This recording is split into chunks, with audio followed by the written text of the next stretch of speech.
Good evening, everybody. Welcome to the Both Sides Live podcast. My name is Van Blue. In today's news, Judge Bovee delays New York Mayor Eric Adams' case indefinitely while weighing dropping it altogether. Trump fires top U.S. General Charles Brown. And Los Angeles Mayor Karen Bass fires Fire Department Chief Kristin Crowley. But first, let's listen to former Southern District New York Attorney Mimi Rocah discuss the Adams case, explaining how this is nothing more than a bunch of smoke. Check this out. It sounds legally, though, just because Emil Bovee says don't take this into account.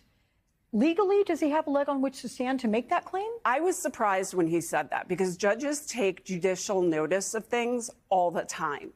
I've been in front of judges where they say, I'm going to take judicial notice of the fact that it's sunny outside. They can literally take judicial notice of almost anything.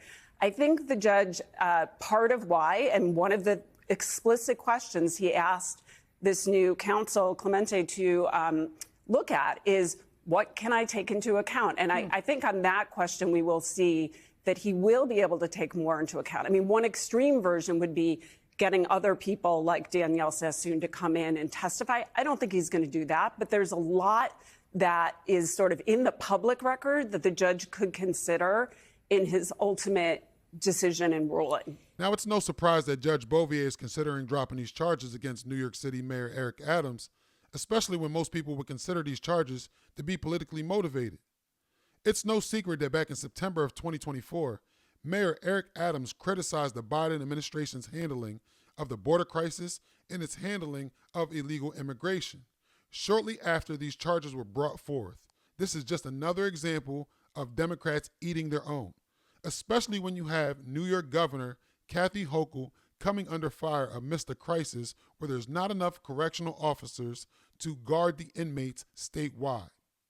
Speaking of fired, President Trump recently fired top U.S. General Charles Brown in a move that has the mainstream media propagandists in a frenzy.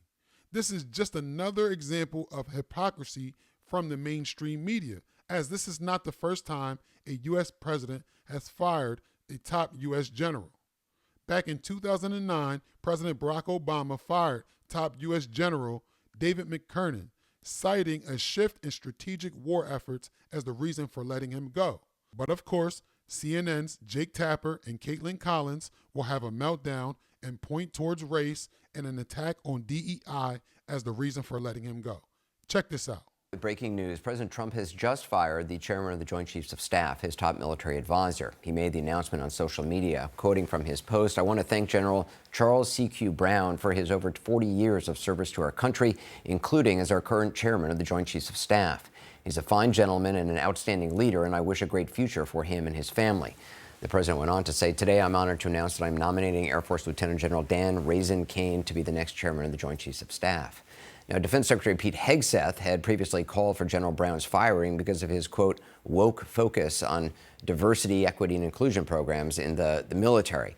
Hegseth, on a radio show last fall said, or a podcast last fall said, first of all, you got to fire the chairman of the Joint Chiefs. And he went on to talk about how any general involved with DEI efforts should be fired. Either you're in for war fighting and that's it, he said.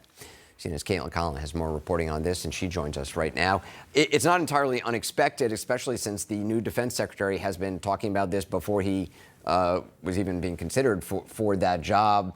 How much of this is about DEI? Well, I think it depends on your definition and what that looks like. And I will say that when Hegseth got confirmed as the defense secretary, that he stood next to General C.Q. Brown, and who is the president's top military advisor, effectively, and said that he looked forward to working with him. So we actually saw him strike quite a different tone after Hegseth had gone through the confirmation process. It was actually at the Pentagon.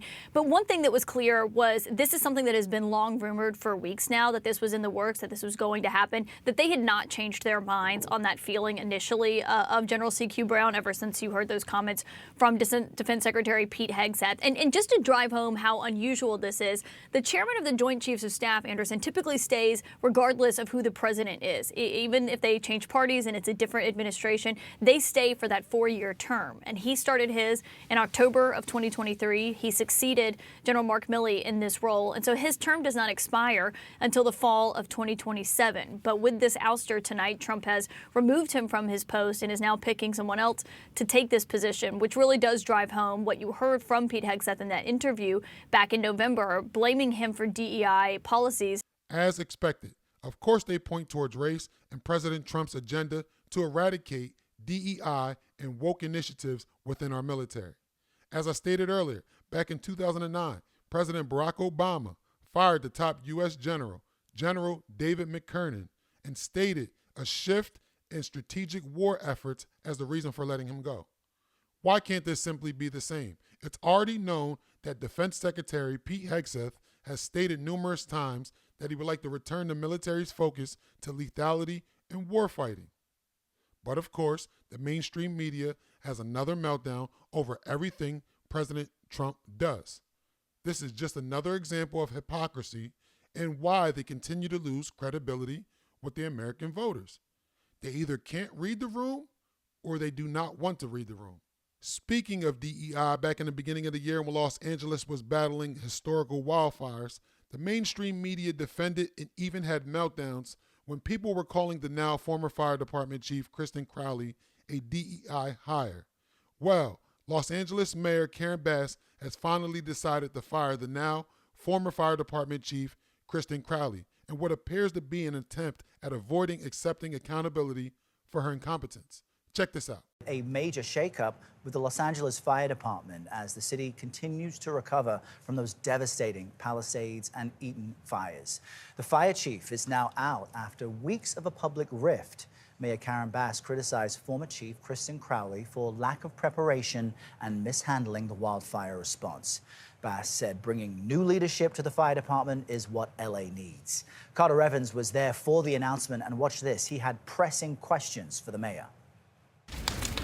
Just weeks after one of the worst natural disasters in U.S. history, as the mayor of the city, the buck stops with me. Embattled Los Angeles Mayor Karen Bass took action against embattled City Fire Chief Kristin Crowley. Acting in the best interest of Los Angeles public safety, I just met with Chief Crowley and removed her as fire chief. It was a feud that had escalated even as flames were still consuming thousands of homes in Pacific Palisades on LA's west side. Chief Crowley had publicly released an internal memo warning that severe budget cuts would impact the fire department's ability to respond to large-scale emergencies such as wildfires. Was the budget cut, Chief? Yes, it was cut, and it did impact our ability to provide service. Let me just be clear about the budget. The fire department was not cut. Mayor Bass said the firing is in the interest of public safety. What specifically did she do to endanger public safety? Well, as I mentioned, 1,000 firefighters who could have been on the job fighting the fires were sent home. So we knew the 1,000 firefighters could have been called in the day after the fire. What changed? What changed? Because you said you weren't planning on firing her on January 11th. While Los Angeles was on fire, after that we had rains. I was not going to do anything while we were in a state of emergency.